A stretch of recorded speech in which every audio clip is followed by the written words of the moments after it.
Hello everyone, welcome back to Simply Makeup. My name is V. In today's video, I am going to do a 1960s makeup look to celebrate Lorraine Johnson Coleman's birthday. Her birthday was June 10th, but I'm going to do this video to let her know that she's appreciated. If you want to see how this makeup look turns out, watch the complete video because it helps my watch time hours on YouTube. And now I am going to do this 60s makeup. Let's see how that turns out. You know how things go. Sometimes you plan something and then something completely else comes up, so keep watching.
Happy birthday to Lorraine.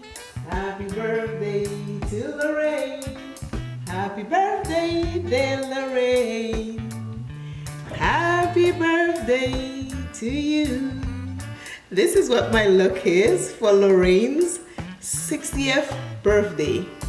She was born in the 60s, so I created a 60s look. Purple is one of her favorite colors, so I did that.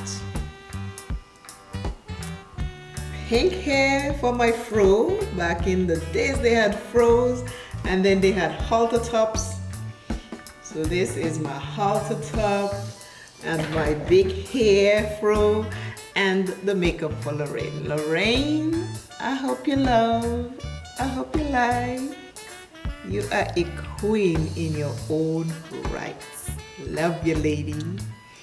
This is today's look.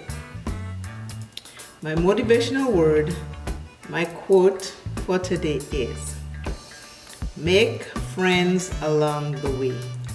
Different age group of friends, different types of friends, because not all of the ones you make you get to keep. Sometimes you move out of town, out of state, out of city, and you need new friends. When you move, you make new friends. So you'll have friends wherever you go. A hi, hello sometimes to a friend. Sometimes you talk to a friend every day. Sometimes you talk to a friend once a week. Sometimes you talk to a friend once a month. And sometimes you talk to your friend sometimes once a year. Different friends have different levels. So, with that said, I am saying to go out there and live a fabulous, fabulous, fabulous life, because life is short. And I, Simply You Makeup, is saying bye. See you soon in another video. I am loving this fro, this fro, this fro. Love it, love it, love it, love it, love it, love it, love it. Bye. See you soon. See you soon. See you soon. Yeah, yeah, yeah.